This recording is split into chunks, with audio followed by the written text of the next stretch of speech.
Le thème est « Le sens de la vie est une question politique » avec un sous-titre pour une critique radicale de l'individualisme. Et c'est là où la méthodologie, en quelque sorte, de ce que nous allons faire va essayer d'être adéquate au thème même qui va être discuté. Comment est-ce qu'on fait du commun? Comment est-ce qu'on fait du commun? Est-ce qu'on fait du commun à partir de ce que chacun va apporter? Ou est-ce qu'on peut faire autrement? L'idée, quand même, qui sous-tend ce que nous allons faire, c'est qu'on ne fait pas du commun à partir des individus. Le commun, il est déjà là, et éventuellement, à partir du commun, on fait des choses ensemble. Mais le commun ne consiste pas à additionner ce que l'un va apporter. Le commun n'est pas l'addition d'individus. Je le dis encore plus violemment, le commun n'est pas l'addition de nombrils juxtaposés. Le commun, c'est pas moi, plus moi, plus moi, plus moi, plus moi, plus moi, plus moi. Le commun, c'est un état d'esprit, et cet esprit, il doit préexister, en quelque sorte. Moi, j'aime bien dire, pour moi, le commun, c'est... Esprit, es-tu là? Si l'esprit n'est pas déjà là, croire que parce qu'on est tous des gens super conscients de bonne volonté entre nous, nous allons nous entendre et construire du commun, ça ne marche pas. Ça ne marche pas. On ne fait pas du commun à partir d'individus juxtaposés. Le libéralisme repose effectivement que c'est la juxtaposition et la compétition des intérêts privés qui, soi-disant, va permettre de vivre ensemble. Si donc nous voulons être des anticapitalistes et des antilibéraux conséquents, nous devons éviter peut-être de répéter les façons de faire des gens que nous prétendons critiquer. Sinon, nous ne ferons que renforcer le système. Il y a donc là une exigence de cohérence qu'il nous faut essayer de pratiquer. C'est pourquoi la thématique de ces festifs, aussi bien dans les méthodes que dans le contenu, ça va être effectivement, essayons de faire du commun, non pas à partir de l'addition des uns et des autres, mais commençons par le commun et voyons ce que chaque individu peut, peut s'en nourrir. La phrase à peu près est celle-là: croire que l'on peut donner individuellement un sens à sa vie, alors l'expression est une chimère. Croire que l'on peut donner un sens individuellement à sa vie est une illusion. Et il me semble que là, il y a quelque chose qui est vraiment très très intéressant, parce que la plupart d'entre nous, nous fréquentons déjà depuis assez longtemps les mouvements de la décroissance, et nous voyons bien que la politique de la décroissance est une politique assez ambitieuse. On ne se contente pas simplement d'avoir des revendications sur ceci ou sur cela, on voit bien que c'est une vision complète de la vie qui est en jeu, et en particulier de notre propre vie. Donc c'est effectivement la troisième piste qui me semble extrêmement intéressante. Effectivement, aujourd'hui, on voit bien, dans notre société hyper individualiste, on voit parfaitement qu'on a des individus totalement désorientés. Désorientés. Pour le dire en faisant un jeu de mots, ils sont en marche, mais ils vont où?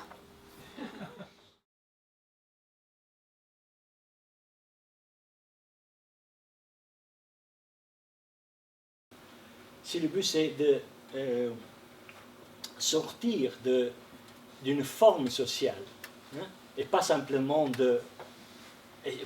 une question technique de réduction du produit, hein, alors préalablement il faut comprendre la nature profonde du régime de croissance, si vraiment on veut contraster le régime de croissance et penser à construire une autre forme de société.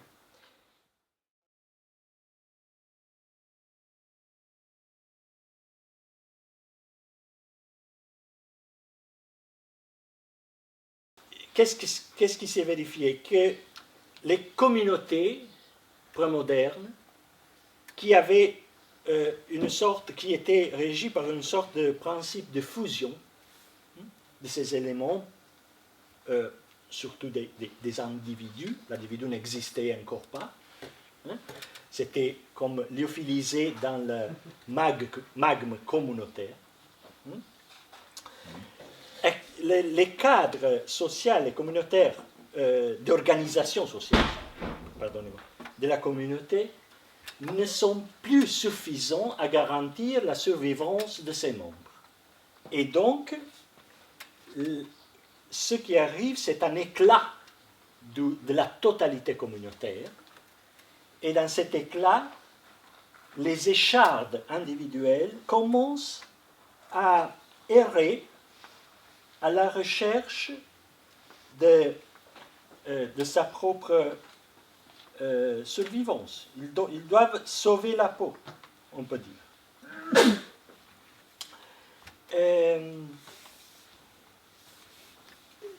Ça veut dire que chaque individu est privé de la totalité communautaire qui fonctionnait comme une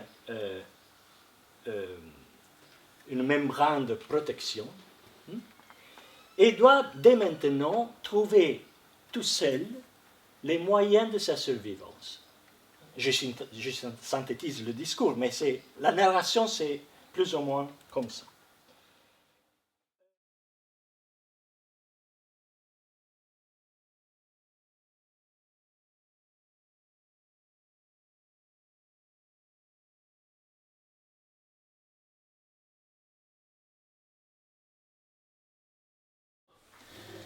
Dans ce cadre, je pense que c'est ça, cette impostation du régime de la modernité. Pourquoi il y a cet investissement sur la croissance? Parce que logiquement, avec la croissance, je donne des options plus larges à tout le monde pour réaliser chacun son propre projet. Donc la croissance doit être vue comme une finalité qui est justifiée par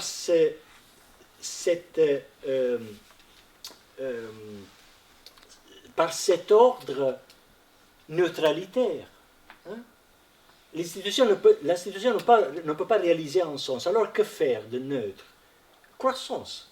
Croissance signifie donner à la fin du jour, signifie donner à chacun plus de possibilités, plus d'opportunités, d'options pour réaliser chacun sa propre finalité et son propre projet de vie.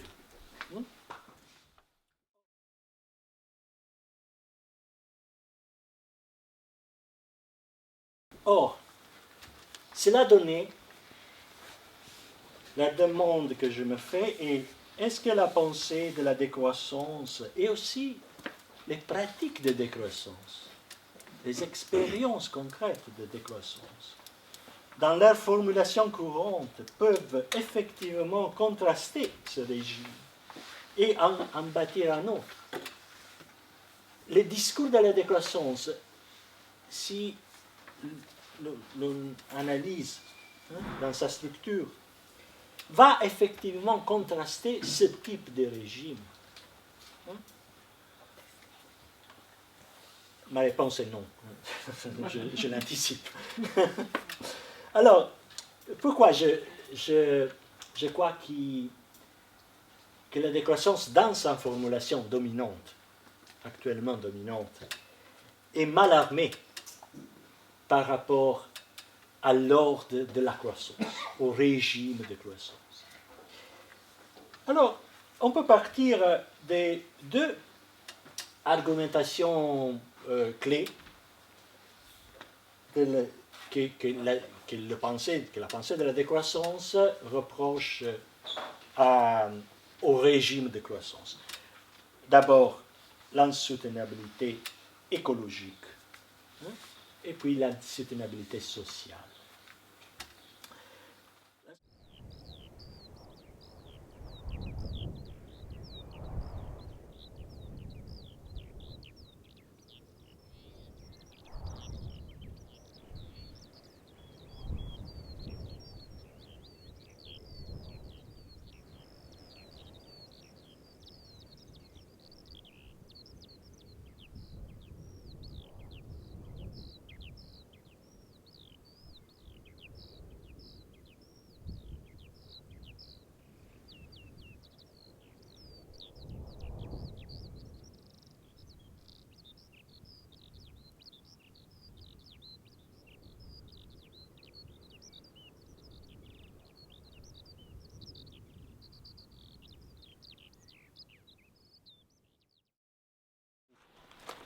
Donc à droite là-bas, vous avez la souffrance animale est inadmissible.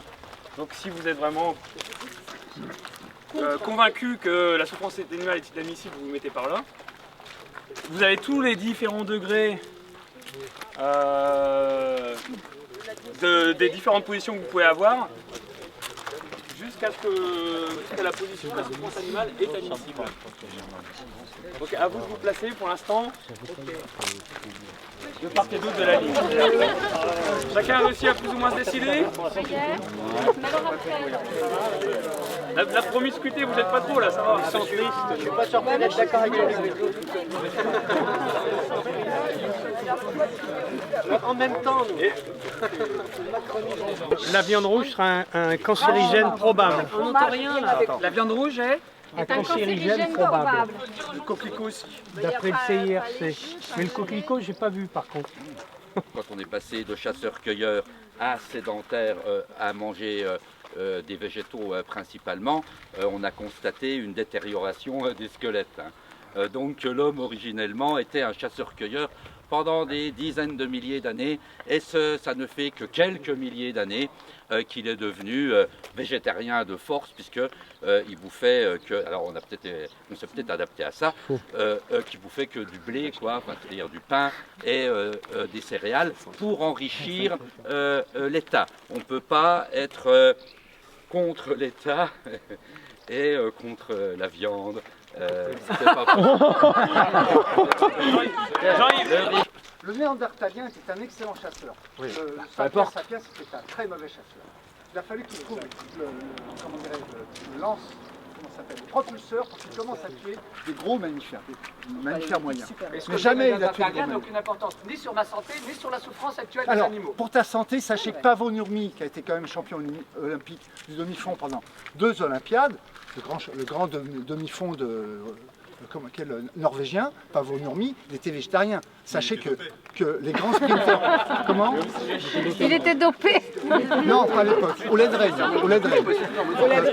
Bob Hayes, qui était un grand sprinter, était végétarien.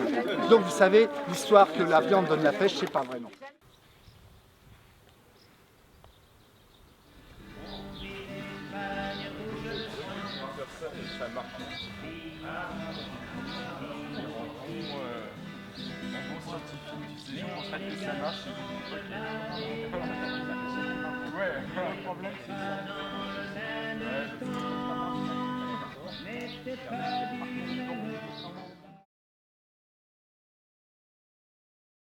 Ce que nous disait Onofrio hier. Donc, Onofrio critiquait en gros une vision libérale de la société où l'individu seul peut définir le sens peut tenter de définir le sens de sa vie avec la définition de sa propre conception de la vie bonne.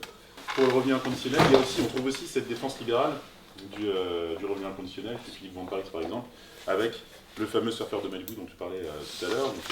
Philippe Van Parijs dit le surfeur de Malibu doit avoir accès à ce qu'il appelle une allocation universelle pour pouvoir concrétiser sa propre conception de la vie bonne. Et au nom de la neutralité de l'État, tout le monde doit pouvoir concrétiser sa propre conception de la vie bonne.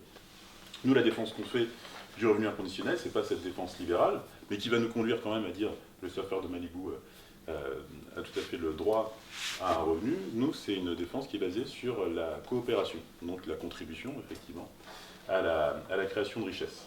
Donc notre point de vue, c'est que tout le monde contribue, tout le monde coopère, et tout le monde contribue à l'entretien de la société, de la vie sociale, qui est notre premier bien commun.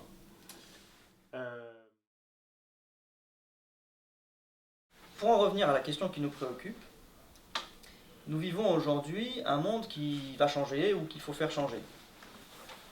Pour reprendre la thématique des 2 jours, un monde très individualiste, on pourra développer, mais la question c'est, est-ce que ce monde-là, nous ne le vivons pas aussi de façon un petit peu, comment dire, est-ce que nous n'avons pas l'habitude de l'anticiper comme tel, puisque c'est le monde dans lequel nous sommes nés? Et la question qu'on pourra traiter, c'est comment déconstruire ça. Si c'est devenu tellement automatique d'être quelqu'un qui fonctionne dans ce modèle-là, individualiste, c'est-à-dire qui protège ses intérêts en premier, qui fait appel à une gouvernance verticalisée, qui a besoin de beaucoup d'énergie pour son propre confort, etc. Comment déconstruire ça si, possiblement, cette construction idéologique, politique, morale, philosophique est aussi une construction cognitive? C'est pour ça que je voulais introduire avec ce modèle bayésien de la cognition, parce qu'il est possible, pas une certitude, mais c'est possible que tout ce qui est de l'ordre de la construction sociale, idéologique, soit aussi engrammé très profondément dans notre système nerveux.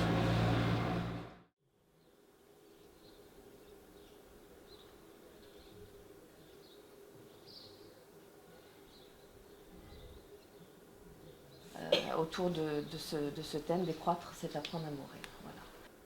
Je démarre donc par les rites dont je vous parlais tout à l'heure, qui donc jalonnaient auparavant les différentes étapes importantes des vies et qui permettaient